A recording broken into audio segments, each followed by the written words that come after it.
The 6th edition of the Sharp EIT All-Star Mile, 1,600 metres. What an addition it's been to the Melbourne Festival of Racing since it was first run at Flemington in 2019 with Mystic Journey successful. The second staging at Caulfield, the first in 2020 without a crowd. It was Regal Power and Superstorm with a Quinella for Grant, Alana Williams and Bob Peters. We're so blessed to have a crowd back and get a chance to showcase this new mounting yard setup with a feature race. Here he comes, the defending champ, Mr. Brightside, 4th in the race in 2022. He's won the Ore and the Futurity to make it 6 Group 1s in his career to date in the lead up to this Zed. It's hard to find a better horse in Australia than Mr. Brightside, and he's getting to his preferred distance. He's had 6 starts here at Caulfield for 5 victories. He's defeated all of the key rivals he takes on here. I don't think the wide draw is a concern. He deserves to be an odds-on favourite, and he's obviously the horse to beat.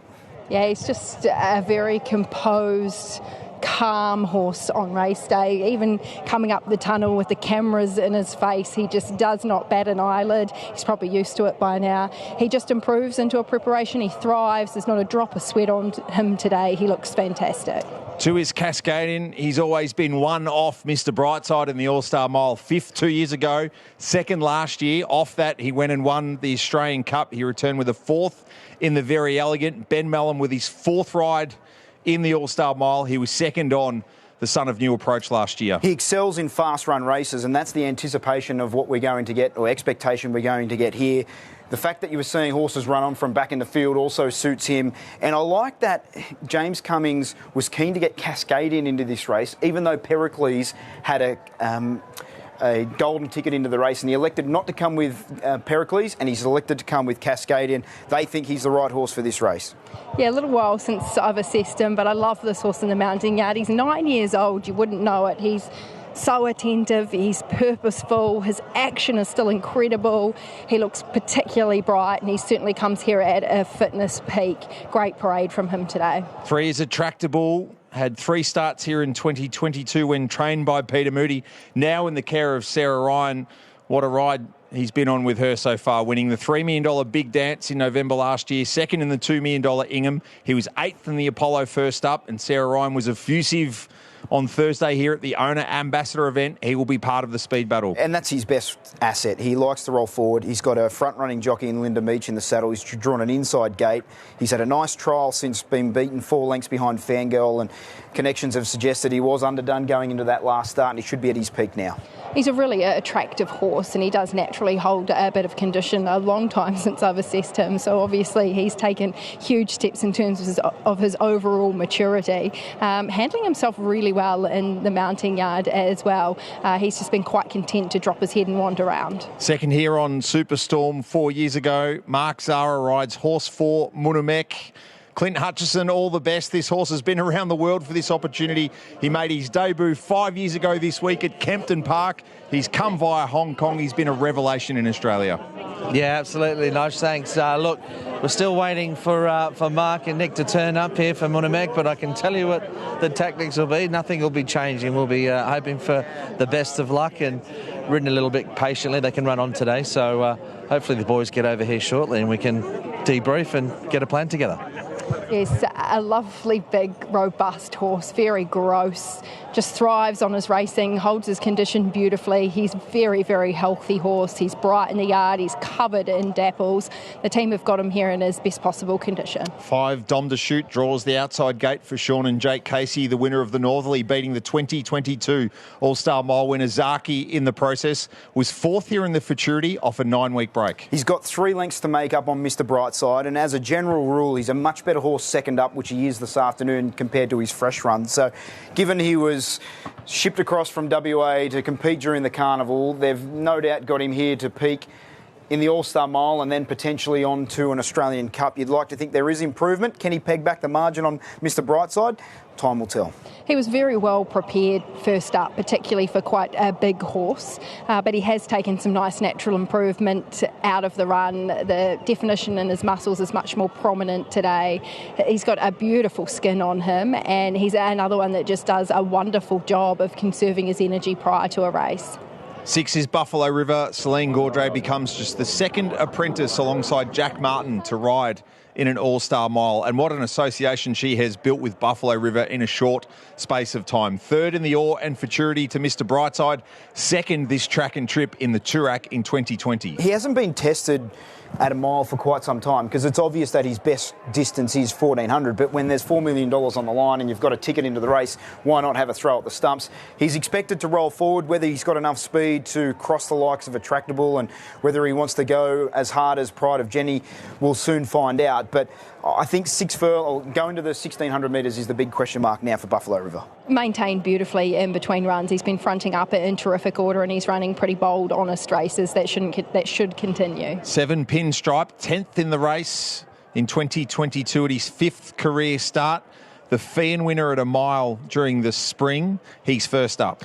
I think he's a great outsider in this event. He's going to get a soft run from the inside draw. First up last preparation, he was second behind Mr. Brightside. He won the Fian. Then he ran really well in a Toorak, who finished in front of Pride of Jenny. Then, OK, he went to a Cox Plate and it didn't work out over 2,000 metres. But I think a mile's his right trip and he's getting under the guard of a few punters here. There's not many horses in the mounting yard that you don't see EJ on the other side of. He likes to keep his horses really nice and calm on race day. This horse has done everything right since he wandered into the yard. He's got a little bit warm in places, but physically he's in really good shape. I think he's done enough work to be competitive here, and he's a very good fresh horse. 8 Desert Lightning, the Kiwis with Group 1 former here. The Group 1 winner at Trentham, then beat Legato at Karaka in the Aotearoa Classic. Vinnie Colgan, 2 rides here at Caulfield. You've got to go a long, long way back to find them. 8th on Thriller in the 97 Blue Diamond, 3rd on Zonda in the 1998 Group 2 Autumn Classic. He's an exciting horse, and it's hard to line up some of that Kiwi form compared to the likes of Mr. Brightside, but he's an on-speed galloper who likes to roll forward. He's at the peak of his powers now as a 4-year-old, and the mile seems to be his right trip. Yeah, I think he's the best of the Kiwi hopes. He hasn't finished out of the top 3 over a mile in his whole career. He's a really lovely individual. He's a horse with a little bit of size, plenty of athleticism, a little bit active in the yard. He has been a little bit keen since he got in here. He's not overdoing it, but because of that, he is getting himself a little bit warm. It's been Jamie Carr's Festival of Racing so far. She rides 9 Ayrton for Mick Price and Michael Kent Jr. She won the race on Zaki 2 years ago. Mick Price and Michael Kent Jr. had I'm Thunderstruck second 2 years ago, 11th last year. Ayrton third in the Blamey, a 6-time Caulfield winner. And the beaten margin in the Blamey was a little unfair. Tissue won that event and deserved to do so, but there's a case to be made that Ayrton could have got a little bit closer if he had clear galloping room at a key stage. Now, he's only had 2 runs at the 1600 metres, and one of those, he loves Caulfield. 8 starts here for 6 victories. He loves dry tracks. OK, his preferred trip may be 1400 metres, but on the score of that last performance, you couldn't say that he wouldn't be competitive here at a mile. I thought that he paraded the best we've seen him this preparation last start. He's got to a peak in terms of his fitness. He's lovely and relaxed on race day now, managed but doing things right. And I think all the team have done is maintain him in between runs. He's in his best condition. Wherever that means that he ends up in the run, he's going to run as good as he can. 10 Puncher has climbed through the top level of racing in New Zealand across the summer. A Group 3, a Group 2, and then the Group 1 Thorndon Mile 2 back. Should get a soft run from that draw, but I'm not convinced this horse is going to be good enough. It's currently 100 to 1. I think that's a fair reflection of its chances. Yeah, look, he's a nice individual. He's got really good depth of girth, plenty of substance to him. He looks like he's coped with his racing, and he's been a real gentleman since he stepped foot in the yard here. So positives from me. 11 Holy Mans is well travelled. 4th to Desert Lightning at Karaka. 2nd in the Blamey, ran in a Sandown Guineas here at his 3rd career start. He's an honest horse. He should be just in behind the speed from barrier 3. I doubt whether he's got the class as some of the other horses in this event, but it was a good run in the Blamey. Look, he's hard fit and he always presents well, and that's exactly what we're seeing from this horse again today. And 12 Pride of Jenny, the 5th runner in an all-star mile for Kieran Maher. The Empire Rose and Cantala winner was 2nd in the Ore to Mr. Brightside first up. Yeah, she's just got better and better as she's got older, and the back end of her last preparation was outstanding, obviously winning 2 Group 1s at Flemington.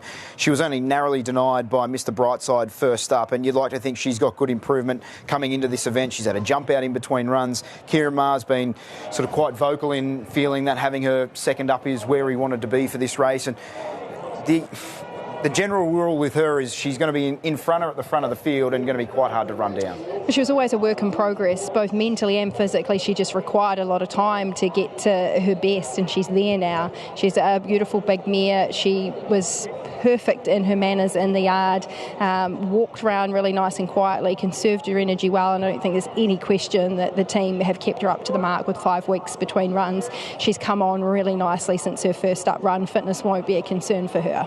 Can Mr. Brightside become the first to go back-to-back in the All-Star Mile and stand head and shoulders above Mystic Journey, Regal Power, Mugatoo and Zaki? Jane, your pick of the yard for the All-Star Mile. Well, I think Mr. Brightside would have had to do something out of the ordinary for me not to have stuck with him here today. I know he's very short, deserves to be, but his parade, if anything, it was better than last start, and that's just the horse. He thrives with racing. He gets better with every run that he has in a campaign. I thought that he was his usual cool, calm, collected self in the yard, and he's going to give it his best shot out there. He goes on top. Cascadian was the one for me that I thought might give him a run for his money. He was attentive, he was purposeful in the yard, his action was perfect, and he looked nice and fit, one ahead of the two. Okay, he's $1.80, Mr. Brightside. He's the...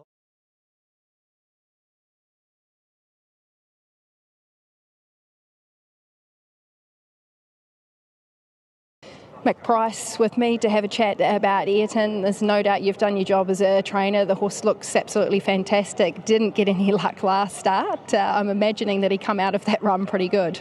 Yeah, he did. I suppose that's one benefit.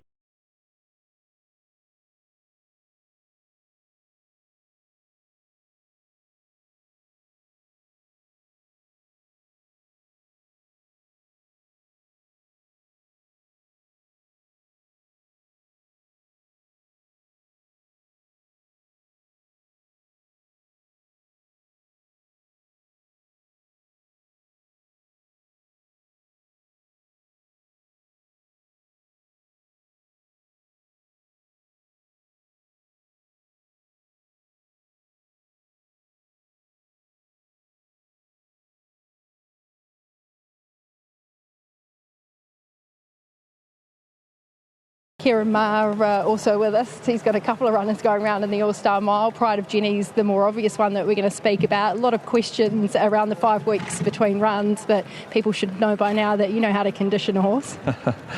Yeah, well, she puts a lot into her races. She's slightly different to most other horses, so when she did run so big first up, it's often a cardinal sin to run them back too quick. So she's done everything we've asked of her. I'm very happy with her. Very similar weight, and the work's been spot on. Did you feel like she felt that first up run? Not really, but just given how she did it, how she come through it was fine, but just the way she did it, we would have to take something out of her. We know you've got a really fast horse on your hands in terms of the sectionals that she can run and sustain, but how do you approach a race when there's got a lot of speed in it like we're seeing on paper today? Well, the main thing is with her, as we've seen, is to keep it smooth. And so I said to Deck, he knows her very well. I said, just trust yourself, trust her, and don't ride your own race, really. I know it can be tricky, but in Deck we trust. Very quickly, Holy Mans. Great order. Had a super prep, and he'll have to lift a bit here, but he looks like a weight for ageless. Good luck. Cheers. Good luck to Kieran Maher with his runners. Michael Walker, quickly, we considered the options for Craig Williams and Mr. Brightside at the start of the day. Based on what we've seen, where do you think he'll be going to the first turn? I think he's going to go back. I think he'll be sort of mid to back, reason being he needs to get out and he's drawn in the right part of the track, but that's what I think he'll do. To Matt Hill for his call of the 6th Sharp EIT All-Star Mile. The 1,600 metres. Last year's winner of the race, Pride of Jenny.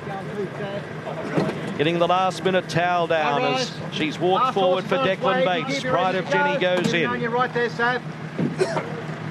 And here's Dom DeShoots to complete the line. The All-Star Mile, the richest mile race on turf. All-Star Mile 6 about to get underway. And they're racing. and Puntura anticipated the start and got a flyer early, the Kiwi, with Attractable the inside. Pride of Jenny is pushing up. Ayrton isn't too far away, and where's Buffalo River at this stage? About 7th and looking to force forward. Pride of Jenny using plenty of the track. Attractable led with 1,200 metres to go, but Pride of Jenny is going to take over and lead. Buffalo River, as it usually does, is surging up, and Desert Lightning is going to get the 1-1 in 4th place. A length and a half, Holy Mans and Puntura. They were followed by midfield, Dom to Shoot, 3 wide around Ayrton, pinstriped. A length, Mr Brightside, who's third last, dragged back from gate 11. 2.5 lengths, Munamek and Cascadian last. Pride of Jenny, they've run it hard. 850 metres to go by 2 lengths to Buffalo River, a brutal tempo. 3 further back, Attractable, a length and a quarter, Desert Lightning niggled at. They were followed by Holy Man's Puntura. Then came Dom to Shoot, pinstriped Ayrton. Mr Brightside would be at least 15 off the lead, maybe 20.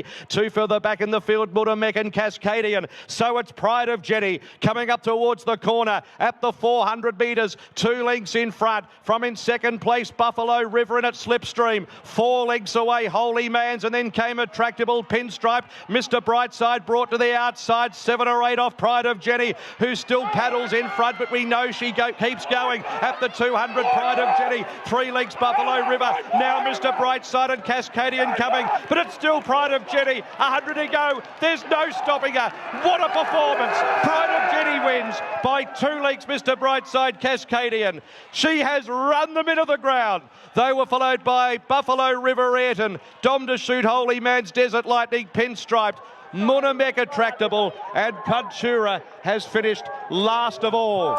There's no catching her. Pride of Jenny wins the 6th edition of the All-Star Mile. Tears for the owner ambassador, who's been part of the Pride of Jenny story for 48 hours and will walk away $100,000 richer. And Kieran Maher, the latest trophy to head towards his burgeoning cabinet is the All-Star Mile. 12, 1, 2 and 6. The cream rose, as we anticipated it might, given the composition of this year's race. Pride of Jenny, the Empire, the champions, and now strikes at the All-Star Mile. She's gone 3 wins in a row at the highest possible grade in this state at 1,600 metres. Mr Brightside gallant. He had an enormous task to try and go back-to-back.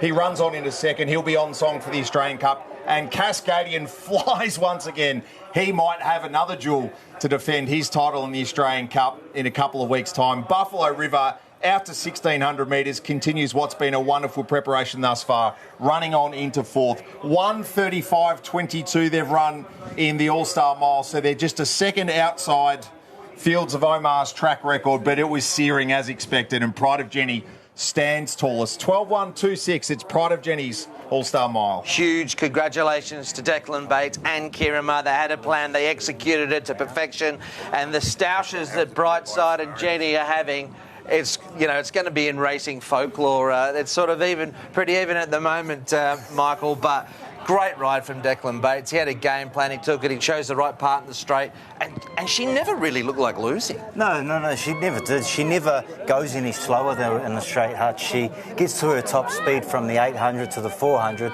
and can maintain it, which she did today. And the best thing about Mr Brightside, take my hat off to him, how good he went, was there's a bit of scenario B and C that we said this morning where he was going to be midfield, get some cover, which he did, but then take something back to the scenario C where he'd have to come to the outside and get around, and by doing that you get flushed out here on the corner at Caulfield, as we all know, and it gives you another 2.5 lengths to make up, which he couldn't on her. Yeah, well, the thing is barriers. Barriers still make a big difference. He draws in and he's alongside. He can probably track her in the race. So barriers win races. It's a huge factor. That is taking absolutely nothing away from the winner, Pride of Jenny, because it didn't matter where she draws, she was going to have those tactics. And a great training performance from Kieran Maher to resist having another run in between. Having had the 1,400 first up, have a trial, come to this race, because for a horse to perform at the speed as what she's done from a long way out, you need to be at the peak of your powers fitness-wise, because if there's any chink in your armour, you will get found out riding like that.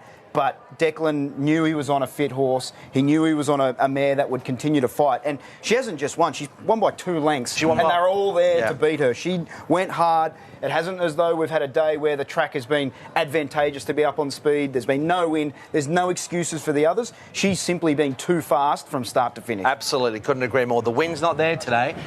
The inside hard round may not be great. I'll concede that. But he's chosen the path. He's cut out the running. And, yeah, like I said, if you're going to blame anything with Brightside, it's probably the barrier. It just made Craig Williams had to make a couple of decisions early, Michael, and that's been, that's made it harder for him. It sure has. The thing that you do not need to worry about with Kirima, his training, is his facilities. So you never need to worry about when they're first up. You never need to worry about when they've had a break between runs. He's got that many facilities that makes it better. What about the ride this horse has taken for Declan Bates? He wins 2 Group 1s in the space of a week at Flemington. And for a rider that doesn't get the opportunities as many of the other jockeys in the room, this is just huge for him. And we're now going to have a chat to him. He's just going to weigh out and then he'll make it official before coming back out. But this horse has really elevated him to being the top echelon, riding in these premier races and showing that with the right cattle and the right scenario, he's more than capable to do it. I agree. And like I said, these two have had great battles. This has been fantastic. Now, the owner ambassador was very animated yesterday, Jane, when she got, of course, Pride of Jenny. I bet she's feeling pretty good now. Never in doubt. Sharon Whitehead with me, and I imagine that those last couple of minutes must have been incredibly exciting for you. Tell me what you were thinking as the race was unfolding. I don't know, as soon as I saw Jenny coming, I was like, just keep going, keep going, keep going. My legs were shaking, my heart was in my mouth. And then as we got down here, I just shut my eyes and hung on. It's just amazing, and I'm so thankful and I'm so grateful, and it's life-changing for us. Without a doubt, $100,000. What does that mean to you and your family? Oh, huge. Next month, my husband and I have been married 20 years, so we'll be upgrading our holiday from Adelaide. No offence to people in our little Adelaide. We had a dream holiday that we wanted to do, which was Singapore and Japan, so that will definitely be happening. There is going to be the biggest party at our house. And, we've got 2 boys, so obviously we'll be looking after them too. And I feel like I'm in a dream. I really do. Well, it is an absolute reality for you. Well done. That all just happened. Pride of Jenny got, she was really tough to the line. She's won the race for you. And she looked so relaxed when she was walking around here. It's like, yeah, I've got this. It was so good. Congratulations. Thank you so much. Thank you. Thank you. Declan Bates is with us. A handshake from one of the trusted lieutenants from Kieran Maher's team and Mikey Barrett. The 2024 All-Star Mile is Pride of Jenny's and yours, Declan. This race has existed for 6 years. You've been in the country less than 9. Can you believe it? Yeah, I can't believe it because we've so much faith in her, and this prep, every time I've sat on her back, I felt like she's improved since last spring, and I didn't want to say that aloud because of what she done last spring. I didn't want to say it out loud that she might have actually even come back better, but I think it's actually the case. She's just doing it. The way she can just sustain a gallop, very rare that a horse can do that. And on that, there was plenty of possible speed and possible protagonists, but what were you thinking coming to the first corner when things had unfolded as they had? I was happy enough to the first corner. She began cleanly. That's sort of, feel her my main job is that first 400 metres. Jump nice and cleanly, and that way she's straight into that nice rhythm. And even though I had a few kicking up my inside, I knew that I could just sort of take my time and stay a bit wide early, and just as long as once I got to the front, I got there sort of doing it in a nice manner. She kind of does the rest, because once you turn down the side here, she wants to go. So from that point, you're almost a passenger. It's just a matter of pointing her in the right direction. We had a part of the track I wanted to be on and just had to put her there, and she done the rest. So once you found the spot you wanted on straightening and got to that lane, did you allow yourself either a glance to see what the gaps and the challenges look like, or were you relying on the screen for a little bit of comfort? I didn't really look either way. I just kept her running to the line. I'm used to sort of Mr. Brightside flashing down my outside now, so I was half expecting it, but I was pretty glad inside that last 100 metres when he wasn't in my vision. I knew we were home, so look, she's special. What do you say to 2 men who've put their faith in you in Tony Otterbury and Kieran Maher? Look, Tony, he's changed my life basically, giving me these opportunities. So to repay the fate and pull off the rise and execute them the way we want to is so satisfying. Declan, a special win. Congratulations. Thank you. Cheers. Kieran Maher with us, winning trainer. Declan's just said what a special mare this is. You probably feel the same way after watching that. Yeah, she's very, very special. Tony and Lynn, they put a great deal in, but the horse, you know, you don't get horses that can do that. Linda Meach was coming in off the track and she goes, God, she's a freak. She said we were going quick and she just kept going, or went quicker. And yeah, she is quite special because you don't get horses that can do that, you know. And deck bait's unbelievable. My team, super. Yeah, there's a lot that goes into it, and as I said, Tony and Lynn, fantastic. They put a lot into racing. You mentioned what a special horse she is and that horses can't do what she does. Just explain that, because she can run sectionals at such a high cruising speed, but she just has this incredible ability to maintain it. Yeah, well, it's just stamina, isn't it? And, you know, most horses have a 600-metre sprint, and she seems like she can do it for half a mile or 1,000 metres. So unbelievable. In terms of Declan Bates, he's basically said that she's been a life-changing horse for him. Tony Otterbury's been involved in his life and changed the course of his life as a jockey. What's the relationship like between Pride of Jenny and Declan? Well, it's just, you know, he understands her. You've got to have the confidence to ride her like that. And, you know, there was a bit of conjecture today about, you know, speed in the race, and I said, look, don't worry about that. You know the horse, trust in yourself and the horse, just ride the race. And he said, yeah, I just want to be smooth. And, you know, he never rides her bad. Where do we see her next? Well, she's got options. There's obviously options in Sydney, Australia Cup. Tony's always been very keen to get her to 2,000. We were sort of half contemplating a cost plate last year. So, yeah, she'll be hard to beat in whatever she goes in. Yeah, it's a great training feat. Well done. Thank you very much. It is set up for an Australian Cup.